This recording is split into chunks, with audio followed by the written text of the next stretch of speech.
Hello student, welcome to my YouTube channel math study point. Student देखिएगा, हमारा ये complex analysis में conformal mapping का चैप्टर चल रहा है और अभी तक मैंने आपको इसके काफ़ी वीडियोस प्रोवाइड कर दिए हैं। अगर आप लोगों ने वो मेरे वीडियोस नहीं देखे तो फर्स्टली आप उन वीडियोस को देखिएगा। और स्टूडेंट देखिएगा, आज इस लेक्चर में हम कुछ एक थ्योरम डिस्कस करेंगे। ठीक है, आइए देखिए इसको डिस्कस करते हैं। देखिएगा स्टूडेंट, ये हमारा थ्योरम है, find all the Mobius bilinear transformation. आपको ना Mobius transformation means Mobius transformation को हम बाइलिनियर ट्रांसफॉर्मेशन भी कहते हैं। एक मूवियस या बाइलिनियर ट्रांसफॉर्मेशन फाइंड आउट करना है विच ट्रांसफॉर्म द हाफ प्लेन। वो ट्रांसफॉर्मेशन, मूवियस ट्रांसफॉर्मेशन इस हाफ प्लेन को किस में चेंज करता है? यूनिट सर्किल में चेंज करता है। इस सर्किल का सेंटर ओरिजिन पर रेडियस 1 है, इसलिए इसको क्या नाम दिया गया है? Unit circle. ठीक है, चलिए इसका प्रूफ करते हैं। अगर हम इसको डायग्राम के अकॉर्डिंग देखें, देखिएगा ये आपका जेड प्लेन है। ठीक, जेड प्लेन, ये आपका क्या आ गया है? Z plane. और इधर आपका क्या है? W plane. ठीक है, ये आपका जेड प्लेन, ये आपका डब्ल्यू प्लेन। अब देखिए इन्होंने लिखा है आई जेड। आप जानते हैं जेड हमारा कॉम्प्लेक्स नंबर होता है X plus I Y. I Z means क्या होगा आपका? इमेजनरी पार्ट क्या आएगा? वाई। तो आप देख रहे हैं ये आपको क्या दे रखा है? Greater than equals to 0। ठीक, तो ये हाफ प्लेन जो है इसको बाइलिनियर ट्रांसफॉर्मेशन, एक बाइलिनियर ट्रांसफॉर्मेशन चेंज कर रहा है किसमें? यूनिट सर्किल में। वो आपको फाइंड आउट करना है। तो देखिएगा ये आई जेड मतलब इमेजनरी पार्ट ऑफ जेड लिखा है ना, ग्रेटर देन इक्वल्स टू 0। तो ये आपका I Z greater than 0 represent करेगा। आपका रहा ना हाफ प्लेन आ रहा है, I Z greater than equals to 0 को रिप्रेजेंट करेगा। ये किस में मैप करता है? इस यूनिट सर्किल में। इस सर्किल का देखिएगा डब्ल्यू प्लेन में है, जिसका सेंटर ओरिजिन है और रेडियस कितना है? 1 है। तो ये आपका एक यूनिट सर्किल बना लीजिए, इसका रेडियस आपको 1 दे रखा है। तो ये आपका क्या है? W plane, unit circle. तो स्टूडेंट इस थ्योरम में हमें फाइंड आउट करना है एक मूवियस या बाइलिनियर ट्रांसफॉर्मेशन जो इस हाफ प्लेन को किस में मैप करता है? इस यूनिट सर्किल में मैप करता है। ठीक है, ये हमारी थ्योरम है। तो स्टूडेंट देखिएगा प्रूफ। तो बाइलिनियर ट्रांसफॉर्मेशन की बात कर रहे हैं तो हम लिखते हैं सपोज द बाइलिनियर ट्रांसफॉर्मेशन। ये हमने यहाँ बाइलिनियर ट्रांसफॉर्मेशन लिखा। ठीक है, तो बाइलिनियर ट्रांसफॉर्मेशन स्टूडेंट देखिए किस फॉर्म में होता है? W equals to A Z plus we upon C Z plus D. इसे इक्वेशन आप फर्स्ट कह दीजिएगा, such that A D minus B C not equals to 0। तो ये एक हमारा बाइलिनियर ट्रांसफॉर्मेशन है। Suppose the bilinear transformation this one, लिखिएगा ट्रांसफॉर्म द हाफ प्लेन। इस हाफ प्लेन को ट्रांसफॉर्म करता है। हाफ प्लेन मीन्स ये आपको दे रखा है आई जेड। आई जेड मतलब इमेजिनरी पार्ट ऑफ जेड क्या आएगा? Y greater than equals to 0। किस में चेंज करता है? Into unit circle. Unit circle आपको क्या दे रखा है? Mod W less than equals to 1। ठीक है, तो ये बाइलिनियर ट्रांसफॉर्मेशन इस हाफ प्लेन को किस में मैप करता है? इस यूनिट सर्किल में। तो इस बाइलिनियर ट्रांसफॉर्मेशन को आपको फाइंड आउट करना है। तो देखिएगा the equation first can be expressible S. इस इक्वेशन फर्स्ट को ना हम इस तरह से लिख सकते हैं, कैन बी एक्सप्रेसिबल एस, इस तरह से लिख सकते हैं। डब्ल्यू इक्वल्स, देखिए ऊपर से ना हमने ए कॉमन लिया और डिनोमिनेटर से सी कॉमन ले लिया। तो z plus we upon a, Z plus D upon c. ठीक है, इसे आप इक्वेशन नंबर सेकंड कह दीजिए। और c not equals to 0। c की वैल्यू 0 नहीं हो सकती। अगर सपोज आप 0 लेंगे तो पूरी टर्म क्या बन जाएगा आपका? इनफाइनाइट बन जाएगा, पूरी क्वांटिटी इनफाइनाइट को टेंड्स कर जाएगा। तो इसलिए इस केस में हम c की वैल्यू को 0 नहीं ले सकते हैं। अब स्टूडेंट देखिएगा यहाँ पर जनरली ना हम 2 इन्वर्स पॉइंट का डिस्कशन करते हैं। जैसे 2 स्टैंडर्ड इन्वर्स पॉइंट लेंगे हम, 0 और 0 का इन्वर्स क्या होगा? 1/0, मतलब 1/0 मीन्स इन्फिनिटी। तो आप 2 इन्वर्स पॉइंट कंसिडर करिएगा, एक 0 और एक आपका इन्फिनिटी। तो स्टूडेंट देखिएगा इफ अगर आपने यहाँ w इक्वल्स टू 0 लिया, ठीक है, आप यहाँ w इक्वल्स टू 0 पुट करिएगा। देखिए w इक्वल्स टू 0 हम पुट करते हैं तो ये पूरी वैल्यू 0 हो जाएगी। तो z की वैल्यू क्या निकल कर आएगा? माइनस वी अपॉन ए। ठीक है, इसी तरह 0 का इन्वर्स पॉइंट क्या होगा? इन्फिनिटी। अगर हमने w के प्लेस पर इन्फिनिटी रखा, देखिए अगर रफ में करके देख लीजिएगा, w के प्लेस पर इन्फिनिटी रखेंगे तो a upon C, Z plus we upon a, Z plus D upon c. ये इन्फिनिटी है, इन्फिनिटी को आप क्या लिख सकते हैं? 1/0 a upon C Z v plus A Z plus D upon C, cross multiply कर दीजिएगा। ठीक है, देखो इसका हम क्रॉस मल्टीप्लाई करेंगे, Z plus D C equals to G, Z plus D upon C equals to 0, तो जेड बराबर क्या आएगा माइनस डी अपॉन सी। तो जेड की वैल्यू यहाँ पर क्या आ जाएगा माइनस डी अपॉन सी। तो हम दो इन्वर्स पॉइंट कंसीडर करेंगे, एक 0, 0 का इन्वर्स क्या होगा आपका इन्फिनिटी। तो ये हमारे दो इन्वर्स स्टैंडर्ड इन्वर्स पॉइंट है। इसके अगर हमने देखिएगा यहाँ w इक्वल्स टू 0 लिया तो जेड का वैल्यू कितना रहा minus V upon A. Suppose आपने w की वैल्यू इन्फिनिटी लिया तो z की वैल्यू क्या आ रही है माइनस डी अपॉन सी। तो स्टूडेंट देखिएगा, इसको सपोज मैंने अल्फा कंसीडर कर लिया, तो इस वैल्यू को मैंने अल्फा बार कंसीडर कर लिया। ठीक, कैसे देखिएगा अगर आप ये स्ट्रिप लेते हैं तो इसकी इमेज हमारा इस प्लेन में बनेगा कि नहीं बनेगा। देखिएगा इधर रफ में समझा देते हैं आपको। अगर आप सपोज ये देख लीजिएगा, जैसे ये आपने स्ट्रिप लिया है, यहाँ z इक्वल्स टू आपका क्या है x प्लस आई वाई। ठीक, अगर इसकी इमेज हम इसके द्वारा फाइंड आउट करते हैं, इस हाफ प्लेन के द्वारा फाइंड आउट करेंगे, तो इमेज देखिएगा इस क्वाड्रेंट में आएगा, ये फर्स्ट क्वाड्रेंट, ये सेकंड, ये थर्ड, ये फोर्थ। तो ये आप देखिएगा x तो हमारा पॉजिटिव रहेगा, लेकिन y इस फोर्थ क्वाड्रेंट में कैसा हो जाएगा निगेटिव हो जाएगा। तो ये क्या आ जाएगा x माइनस आई वाई। तो आप देखिएगा z सपोज आपका x प्लस आई वाई है, तो z बार क्या होगा हमारा x माइनस आई वाई। तो ये किसकी वैल्यू निकल कर आ रही है z बार की। तो इसलिए मैंने इसको अल्फा कंसीडर किया, और तो इस वैल्यू को क्या कंसीडर किया हमने अल्फा बार। तो अब आप स्टूडेंट ये देखिएगा, ये वैल्यूज इसमें रखिएगा, तो लिखिएगा फ्रॉम इक्वेशन 2, इक्वेशन 2 में इन वैल्यूज़ को आप पुट कर दीजिएगा। तो आप देख रहे हैं w equals to a upon c, आप देख रहे हैं z, ये लिखा हुआ है b अपॉन ए, यहाँ से b अपॉन ए की वैल्यू हम कैलकुलेट करेंगे तो क्या निकल के आएगा माइनस अल्फा। फिर देखो d अपॉन सी की वैल्यू कैलकुलेट करेंगे तो क्या आएगा माइनस अल्फा बार। तो स्टूडेंट देखिएगा, ये हमारा बाइलिनियर ट्रांसफॉर्मेशन था। जैसे ये कांस्टेंट हमारे ए बी सी डी आप देख रहे हैं, उसमें से हमने इनको एलिमिनेट कर दिया, बी और डी को तो एलिमिनेट करके हमारे पास वैल्यू अल्फा और अल्फा बार आ गए। अब आपका ये बचा ए अपॉन सी, इसकी वैल्यू आपको कैलकुलेट करनी पड़ेगी। हाँ स्टूडेंट देखिएगा, नेक्स्ट अब हम ए अपॉन सी की वैल्यू कैलकुलेट करेंगे। तो इसके लिए हमने लिखा है the point Z equals to 0 on the boundary of the half plane. अगर आप कोई पॉइंट इसकी जो हमारा ये हाफ प्लेन दे रखा है, इसकी बाउंड्री पर हम कंसीडर करते हैं, ठीक है, तो z इक्वल्स टू 0, ठीक, must correspond to a point on the boundary of the circle. देखिए स्टूडेंट, कहने का मतलब यह है कि अगर ये जो हमारा हाफ प्लेन दे रखा है कि अगर इसकी बाउंड्री पर अगर आप कोई पॉइंट कंसीडर करते हैं तो उसकी जो इमेज निकल कर आएगी वो इस यूनिट सर्किल की बाउंड्री पर निकल कर आएगी। तो इस कंडीशन का यूज़ आप इक्वेशन नंबर 3 में कर दीजिएगा। देखिए किस तरह से करते हैं, ठीक है। तो आप लिखिएगा फ्रॉम इक्वेशन 3, ठीक है। तो देखिएगा इक्वेशन 3, अब हाँ सर्किल, तो इसमें ना दोनों तरह से मॉडुलस ले लीजिए, मॉड इधर भी ले लीजिएगा, ये हमने मॉडुलस ले लिया। कंडीशन के लिए हम ये इसका यूज़ कर रहे हैं जेड माइनस अल्फ़ा, ठीक है, और जेड माइनस अल्फ़ा बार, ये हमने मॉडुलस कंसीडर कर लिया। लिखा नहीं ऑन दी बाउंड्री, तो मोड डब्ल्यू इक्वल्स टू क्या 1, इस कंडीशन का यूज़ कर दीजिएगा।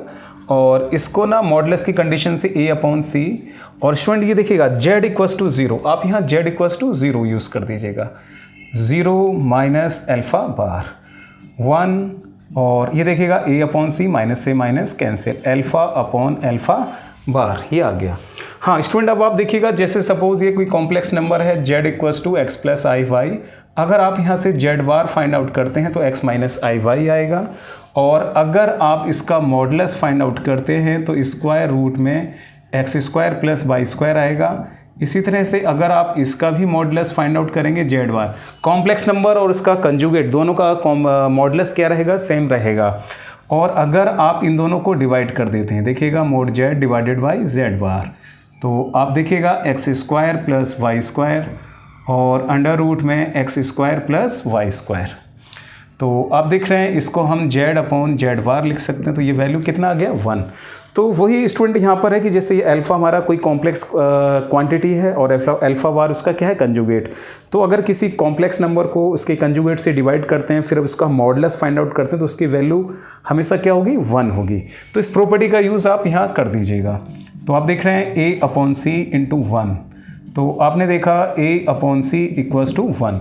आपको किसकी वैल्यू चाहिए, a अपॉन सी की। तो देखिए इस समय ये मॉडुलस लिखा हुआ है, जैसे हम मॉडुलस हटाएंगे तो एक कॉम्प्लेक्स नंबर बन जाएगा, तो इसको हम क्या लिख सकते हैं e to power i lambda. ठीक है। तो ये a अपॉन सी की वैल्यू तो हमने कैलकुलेट कर लिया, तो इस a अपॉन सी की वैल्यू आप इक्वेशन नंबर 3 में आप पुट कर दीजिएगा। ठीक है, तो इस वैल्यू को पुट करिए equation number 3, putting this value in equation 3 में आप इसको पुट कर दीजिएगा। तो देखिएगा इक्वेशन नंबर 3 में हम पुट करते हैं, तो 10 W इक्वल्स टू, आप देख रहे हैं a अपॉन सी की वैल्यू क्या आ गई, e to power i lambda z minus alpha bar. तो देखिएगा स्टूडेंट, इसमें थ्योरम में क्या कर रहा था, आपको एक बाइलिनियर या मूवियस ट्रांसफॉर्मेशन निकालना है जो इस हाफ प्लेन को किस में चेंज कर रहा है, इस यूनिट सर्किल में। तो ये हमारा एक बाइलिनियर या मूवियस ट्रांसफॉर्मेशन आ गया जो इस हाफ प्लेन को किस में चेंज कर रहा है, यूनिट सर्किल में। यहाँ तक तो हमने कर दिया, लेकिन इस तरह की थ्योरम में स्टूडेंट ऐसा है ना कि हमें वेरिफिकेशन भी करना पड़ता है। अब हमने जो ये ट्रांसफॉर्मेशन निकाला है उसका वेरिफिकेशन करते हैं। ठीक है, आइए करते हैं। देखिए स्टूडेंट, अब ये जो हमने ट्रांसफॉर्मेशन निकाला इसका ना हम वेरिफिकेशन करेंगे। अब देखिएगा ये हमें यूनिट सर्किल दे रखा है, mod W equals to 1। Suppose मैंने इसका स्क्वायर किया तो यह जाएगा, मोड W के स्क्वायर को हम W इंटू डब्ल्यू वार लिख सकते हैं और इस 1 को इधर ये लिख सकते हैं। तो हम किसकी वैल्यू निकालेंगे, W इंटू डब्ल्यू वार, या 1 को इधर लेना चाहते हैं इधर ले आइए आप। तो इस वैल्यू को आप कैलकुलेट करिएगा। देखिएगा डब्ल्यू वार माइनस 1। तो देख रहे हैं W की तो वैल्यू ये है आपकी e की power i lambda z minus alpha bar. ये देख रहे हैं W वार, इसका कंजुगेट, तो इसका कंजुगेट क्या आएगा, e की पावर i लैम्डा, ठीक है, z माइनस एल्फा और z माइनस एल्फा बार, इस पूरे का होल कंजुगेट -1। ठीक, अब आप देखिएगा ये और ये आपस में कैंसिल। अब इस प्रॉपर्टी का यूज़ करते हैं, यहाँ देखिएगा z माइनस एल्फा और z माइनस एल्फा बार। ठीक है, और इस कंजुगेट की प्रॉपर्टी से देखिएगा स्टूडेंट, इसको हम z माइनस एल्फा बार और इसको भी हम z बार, इस कंजुगेट का भी कंजुगेट आप फाइंड आउट करेंगे तो ये अल्फा आ जाएगा आपका। ठीक है, -1। अब आप इसकी ना कैलकुलेशन करिएगा, देखिएगा z माइनस एल्फा बार, z बार माइनस एल्फा, तो इस तरह से करिएगा z माइनस एल्फा और z बार माइनस एल्फा बार माइनस, फिर आप देखिएगा z माइनस एल्फा बार और z बार माइनस एल्फा। ठीक है, अब इसकी कैलकुलेशन करिएगा आप, z इंटू जेड बार माइनस जेड एल्फा बार और माइनस एल्फा जेड बार माइनस माइनस प्लस। इसी तरह से इसकी मल्टीप्लाई करो z इंटू जेड बार और माइनस माइनस प्लस, ये हो गया माइनस माइनस प्लस एल्फा बार जेड माइनस माइनस आपका प्लस प्लस माइनस माइनस, इस तरह से आप इसको करिएगा। ठीक है, और ये देखिएगा z माइनस एल्फा बार, z बार माइनस एल्फा। तो अब आप लोग देखिएगा ये टर्म कैंसिल और देखिएगा ये टर्म कैंसिल। ठीक है, बाकी इसके फैक्टर्स करिएगा, देखिएगा कैसे। आप यहाँ से देखिएगा z ये आपने z कॉमन ले लिया तो एल्फा माइनस एल्फा बार। अब आप देखिएगा z बार आप यहाँ से माइनस z बार कॉमन ले लीजिएगा, तो आप देख रहे हैं एल्फा माइनस एल्फा बार। ठीक है, और स्टूडेंट देखिएगा इसी तरह से z माइनस एल्फा बार और z बार माइनस एल्फा, इस तरह से आ जाएगा। फिर आप देखिएगा w बार माइनस 1। अब देखिएगा यहाँ पर आप इसके फैक्टर्स कर सकते हैं, z माइनस जेड बार और ये क्या बचेगा, एल्फा माइनस एल्फा बार। ठीक है, और ये देखिएगा आप z माइनस एल्फा बार, इसको आप क्या लिख सकते हैं यहाँ, z माइनस एल्फा बार का होल कंजुगेट। ठीक है, तो हाँ एक चीज़ और देखिएगा स्टूडेंट, जैसे कि ये z हमारा कॉम्प्लेक्स नंबर है x प्लस आई वाई और z वार अगर हम निकालते हैं तो क्या आएगा, x माइनस आई वाई, z माइनस जेड बार। अगर हम इसको इसमें से सब्ट्रैक्ट कर देंगे तो क्या बचेगा, 2i y। अब स्टूडेंट देखिएगा 2i y इस z का कैसा है, इमेजिनरी पार्ट, तो हम इसको इस तरह से लिख सकते हैं। और w इंटू डब्ल्यू वार, इसको हम क्या लिख सकते हैं, मोड w स्क्वायर माइनस 1। अब आप देखिए z माइनस जेड वार, तो इसको हम क्या लिख सकते हैं, 2i z alpha minus alpha bar 2i alpha. ठीक है, फिर अब आप देखिएगा z, ये z इंटू जेड बार आ रहा है, तो इसको हम क्या लिख सकते हैं, mod z minus alpha bar का होल स्क्वायर। ठीक है, तो फिर आप देखिएगा mod w square minus 1, i square means कितना हो जाएगा, -1 4iz। ठीक है, ये आयोटा इंटू आयोटा स्क्वायर की वैल्यू कितनी आएगी, -1 आएगी। आई एल्फा फिर अब आप देखिएगा z माइनस अल्फा बार का होल स्क्वायर। तो स्टूडेंट देखिएगा ये माइनस आ रहा ना, तो माइनस का देखिएगा हमने इधर मल्टीप्लाई कर दिया, 1 माइनस मॉड w का स्क्वायर इक्वल्स टू आप देखिएगा 4iz और ये आपका i अल्फ़ा और मॉडुलस में आप z माइनस अल्फ़ा बार का होल स्क्वायर। इसे आप इक्वेशन नंबर 5 कह दीजिएगा। ठीक है स्टूडेंट, अब आप देखिएगा इन कंडीशंस आपको ये गिवन है, यहाँ पर देखिएगा हमें ये हाफ प्लेन गिवन था iz greater than equals to 0।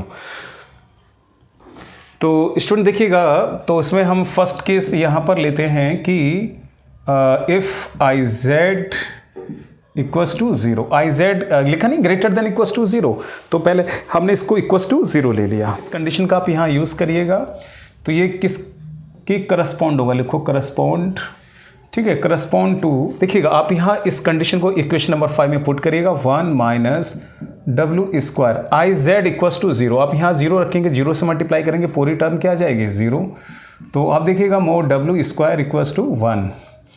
तो आप देख रहे हैं मोड w इक्वल्स टू क्या आ जाएगा 1 आ जाएगा। अगर आपने यहाँ iz इक्वल्स टू 0 लिया तो मोड w इक्वल्स टू क्या आ रहा है आपका 1 आ रहा है। इसी तरह स्टूडेंट देखिएगा second case iz greater than 0। अगर अब आप ये लेते हैं iz ग्रेटर देन 0, तो iz ग्रेटर देन 0 ये क्या लिखा हुआ i अल्फ़ा, तो यहाँ से इम्प्लाई होगा i अल्फ़ा ये भी ग्रेटर देन 0। तो ये देखिएगा किसके करस्पॉन्ड आ रहा है, करस्पॉन्ड। इस कंडीशंस का आप यूज़ करिएगा यहाँ 1 माइनस मोड w स्क्वायर। देखिएगा iz ये भी एक पॉजिटिव क्वांटिटी, एक पॉजिटिव क्वांटिटी, दो पॉजिटिव क्वांटिटी का अगर हम मल्टीप्लिकेशन करेंगे तो वो भी क्या आएगा, एक पॉजिटिव आएगा। डिनोमिनेटर भी पॉजिटिव आएगा क्योंकि इसका जो मॉडुलस का क्या आ रहा है स्क्वायर। तो ये पूरी जो क्वांटिटी है वो कैसी आपकी पॉजिटिव है। अगर पॉजिटिव है तो हम इसको क्या लिख सकते हैं, ग्रेटर देन 0। तो इसको ना इधर ले आइए 1 ग्रेटर देन, इसको इधर ले जाइए मोड w। ठीक, तो अब स्क्वायर रूट ले लेते हैं तो मोड w लेस देन 1 आ जाएगा। तो स्टूडेंट देखिएगा अगर आपने iz ग्रेटर देन 0 लिया तो मोड w लेस देन क्या आ रहा है 1। तो आप यहाँ लिख सकते हैं thus फाइनली, ठीक है, iz greater than equals to 0। दोनों केसेस को हमने कंबाइन कर दिया।